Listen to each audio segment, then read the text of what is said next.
Привет! Да, у меня обгорел нос, как и руки. Но это не важно. Моей детской мечтой всегда было стать таким, как Джефф Корвин. Кто не в курсе, это зоолог и защитник дикой природы. Еще он вел несколько передач по ТВ, такие как «Дикий канал», «Сумасшедшие с Джеффом Корвином» и «Эксперименты Джеффа Корвина» или как-то так. В общем, этот человек был для меня тогда идеалом. Я всегда хотел стать таким, как он, потому что я всегда с детства любил природу, я любил этих животных, я любил всегда что-то поймать и его изучать. Точно так же, как делал это Джефф Корвин. Я перечитал кучу энциклопедий о животных, посмотрел кучу передач о животных, я сам ловил и изучал этих животных. И по ходу моего взросления я понимал, что в моей стране это достичь такого уровня, как у него, ну, нереально. Почему-то мне всегда так казалось. Но теперь, благо современной цивилизации, дают нам такие возможности, что мы можем взять свой телефон и снимать на камеру все, что нас окружает. Все, что мы хотим. И выкладывать это на YouTube. Так вот, я решил вернуться как будто в детство и попробовать сделать то, о чем я мечтал. Ходить с камерой и снимать разных животных, те, которые мне попадутся под руки. Ну и проэкспериментируем, посмотрим, что с этого получится, как вообще будет это все идти. Ну, как минимум, рискнуть я должен. Я должен попробовать, потому что почему бы и нет? Вот почему нет? Если хорошо пойдет, то, возможно, я сделаю еще один канал. Канал Сута для животных, где я буду рассказывать о различных животных. Ну, а сейчас я пока буду выкладывать это все на свой основной канал. Возможно, кому-то такой контент зайдет. Я, конечно, буду развиваться, буду улучшать контент. Знаю, что большинство подписаны на меня из-за спорта, из-за спортивной тематики. Не переживайте, все будет. Спорт никуда не денется. Он обязательно... Я планирую еще создавать программы тренировок. Буду рассказывать о разных фишках, которые я сам узнал. Вообще, я 4 года занимался рукопашным боем, и помимо этого я еще занимался в тренажерном зале. Ну, конечно, я в тренажерном зале еще больше занимался.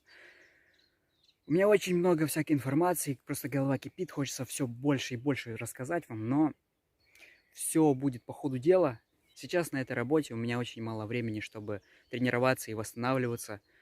Я просто теряю массу, худаю, но я обязательно все наверстаю и сделаю себя еще больше. Просто надо пережить этот период.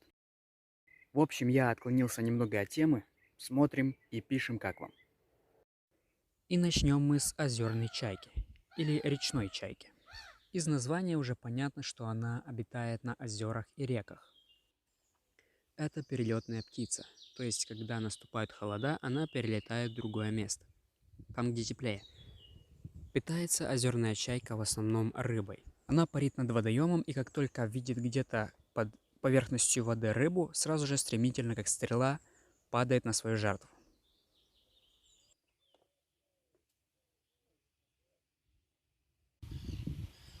А этих птиц часто путают с утками. Но это далеко не утки, это скорее куры. Они так и называются – водяная курочка или лысуха. Они относятся к семейству пастушковых, туда же, куда и куры, а также фазаны, павлины, цесарки и куропатки. Мне, кстати, впервые удалось повстречать птенцов лысухи. До этого их раньше никогда не видел. Очень забавные. Черные, с рыжими головами, как будто им солнце в голову напекло. Питается этот вид птиц ракообразными, разного вида водорослями, мальком рыб, насекомыми. В общем, питается всем, что может найти на берегу или под водой.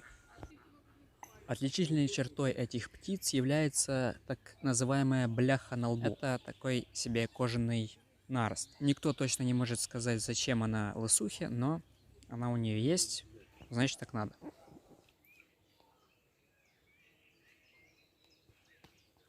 Очень часто там, где плавают лысухи, там есть и дикие утки. А также цапли.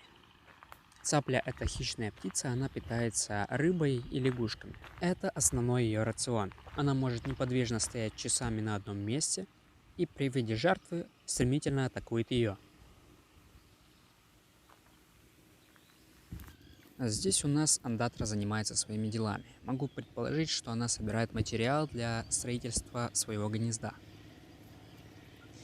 Андатры — это млекопитающие, которые относятся к грызунам. Их часто путают с нутриями, но нутрий намного больше. Эти грызуны всеядны и питаются всем, что могут найти на побережье реки или пруда. Андатр очень красивый и густой мех, из-за этого их часто разводят на фермах.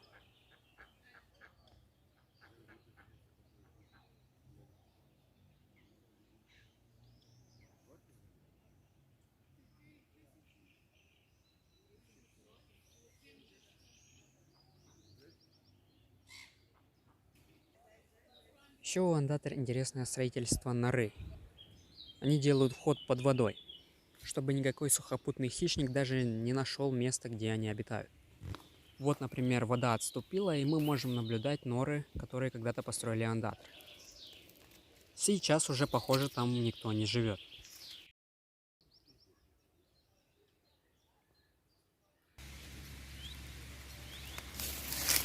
Исследуя берег этой реки, я повстречал вот такого малыша.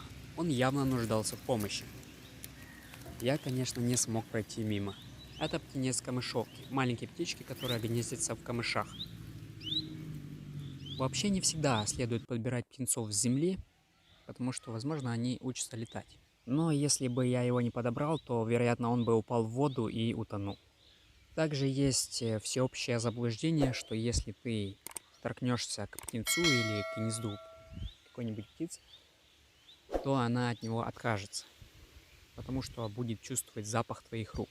Но это неправда, им плевать на запах твоих рук, им главное, чтобы их птенцы были целы и здоровы. Рядом в камышах я нашел гнездо этой камышовки и вернул малыша обратно. Но он согрелся в моей руке и не хотел уходить. Пришлось приложить немножко усилий, чтобы вернуть его обратно в гнездо. Как только я ставил его в гнездо, он прыгал обратно мне в руку.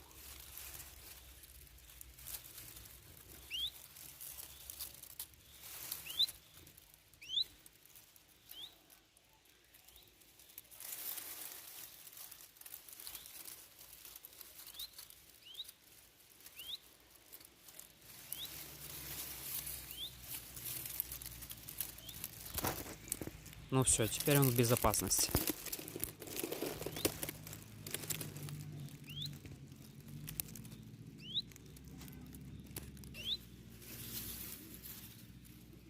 А вот и родители этого птенца. Нервничает. Но все равно держится рядом.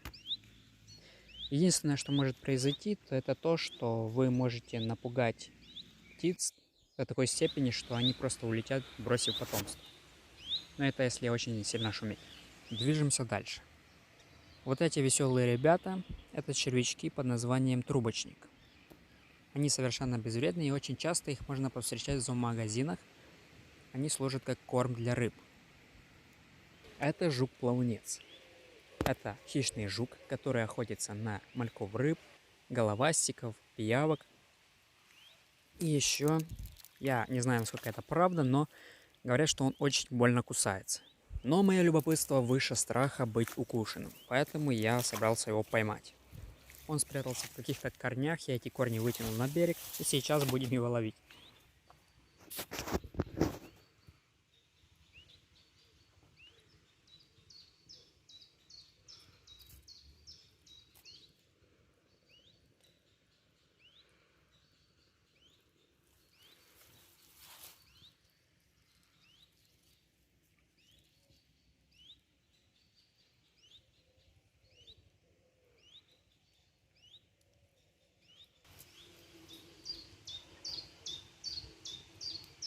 Смотрите, какой красавец. Этот жук, он приспособлен для того, чтобы плавать.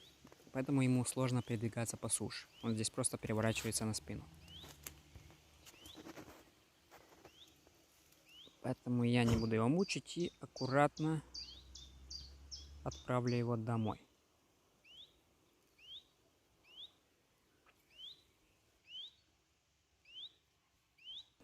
Сразу же прячется в воду.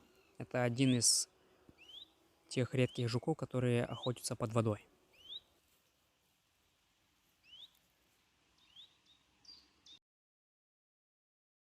А здесь у нас прячется очень интересный экземпляр. Это паук-серебрянка. Это, наверное, единственный вид пауков, который охотится под водой. Он также охотится на мальков рыб, на разных подводных насекомых, головастиков и прочую живность. Этот паук интересен тем, что он из паутины делает своеобразный акваланг, с которым ныряет под воду. Именно у этого паука его сейчас с собой нет. Есть версия, что именно эти пауки натолкнули людей на создание первых подводных скафандров. Похоже, после этого видео арахнофобы перестанут подходить к рекам и озерам, потому что там есть подводные пауки. Но не стоит переживать, вас не укусит ни один паук, пока вы не возьмете его в руку и не начнете сжимать. Тогда он просто будет вынужден защищаться. А вот этот мелкий народец, который здесь сейчас собрался, это водяные блошки. С настоящими блохами у них ничего общего нет, это просто местный планктон. А здесь виднеются мальки каких-то рыбок. Они держатся ближе к берегу, потому что здесь меньше всего хищников. Вот это устрашающее насекомое называется водяной скорпион. Такое название он получил из-за внешнего сходства со скорпионом. Но на самом деле это насекомое безобидно, несмотря на то, что это хищник. Он тоже охотится на разного рода мальков. У него есть длинные передние клешни, которыми он ловит свою добычу. И позади есть вот такой вот хвост. Этот хвост — это не жало, это дыхательная трубочка. Чтобы подышать воздухом, вместо того, чтобы полностью вылазить из воды, он просто выставляет наверх вот эту трубочку, впитывает воздух и отправляется дальше по своих делах. Сейчас мы отправим его обратно в воду.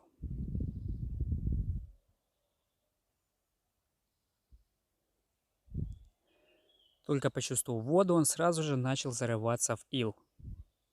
Ну и теперь его почти не видно. Еще здесь полным-полно вот таких вот пресноводных улиток.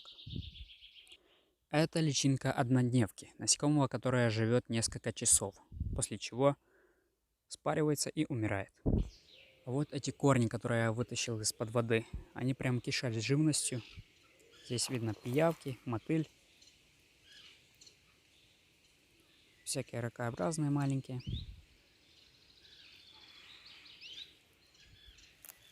Кстати, о пиявках. Есть такое заблуждение, что пиявки пьют только кровь. Это не все виды. Есть такие пиявки, которые пьют именно кровь. Но в основном пиявки питаются планктоном. Вот наш жук-плавунец. Он меня только увидел, сразу же скрылся под ил. Думает, какой-то безумец опять сейчас поймает. Если ты раньше не видел, как дышит подводная улитка, так вот можешь полюбоваться. Нашел вот такое вот чудо, очень похоже на жука-оленя, скорее на самку жука-оленя, но очень маленькая. Я даже проверил в интернете, что это такое, и там пишет, что это жук-олень. Но я настолько маленьких жуков-оленей никогда не встречал. Наверное, какой-то особый вид.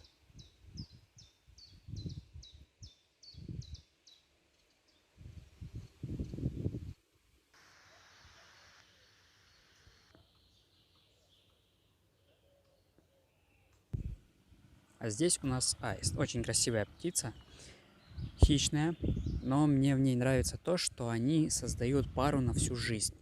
И если кто-то один из партнеров умирает, то они больше никогда себе не находят замену и живут в одиночестве до самой смерти. В общем, очень верные птицы. А вот эти ребята всегда в движении и никогда не перестают работать. Они почти всегда движутся по одной тропинке, которую прокладывают специальным химическим запахом. И если этот запах чем-то перебить, то есть другим запахом, то они собьются с пути и начнут хаотично бегать в разные стороны. Еще я заметил вот такое вот растение. Называется оно борщевик.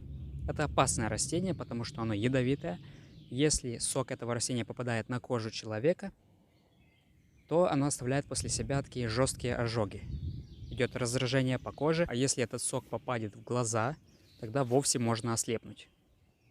Так что при виде этого растения лучше обойди его стороной.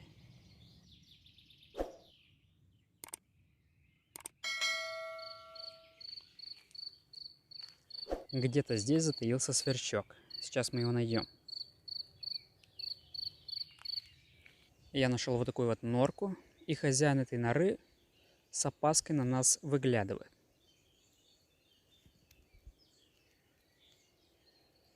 Зачем вообще сверчки сверчат? Это происходит только в двух случаях. Либо чтобы показать конкурентам, что здесь уже все занято, и здесь другим сверчкам нечего делать, либо что самец привлекает самку. Это у нас полевой сверчок. Также есть домовые сверчки. Домовой сверчок немножко длиннее, и он коричневого цвета. Если у вас дома завелся сверчок, это ничего страшного, они безвредны, они травоядные, поэтому если он вам мешает, допустим, спать, то просто вынесите его на двор и отпустите на волю. А вот этот красивый паук – это паук-краб или бокоход. Звали их так из-за того, что они передвигаются боком. Этот вид пауков, они не плетут паутину, они просто сидят на цветке и ждут с раскрытыми объятиями, когда подлетит к ним какая-нибудь муха или пчела, и тогда они ее атакуют. Это действительно очень красивые пауки, они маскируются под окружающую их среду. Для людей эти пауки совершенно безвредны, они не причиняют людям никакого вреда, поэтому их можно спокойно брать в руки. А вот еще один вид паука-краба. Если не присматриваться, то его даже и не видно здесь.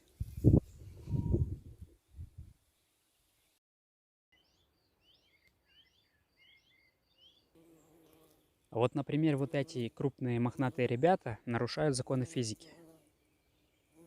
Ученые говорят, что их крохотные крылья не способны поднять их массу тела в воздух. Но шмели физики не знают, поэтому они себе спокойно летают. Что ж, нравится мне изучать этих животных. И если какой-то человек начинает со мной разговор, неважно о каком животном, просто начинает разговор о животных, то меня уже не остановить. Это надолго, я начинаю рассказывать. И бывает, что собеседник уже не знает, куда себя подеть.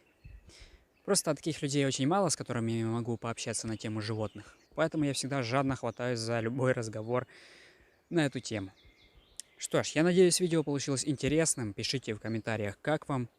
Стоит ли продолжать снимать такие видео. Ну и подписывайся, ставь лайк. И до скорых встреч. Пока!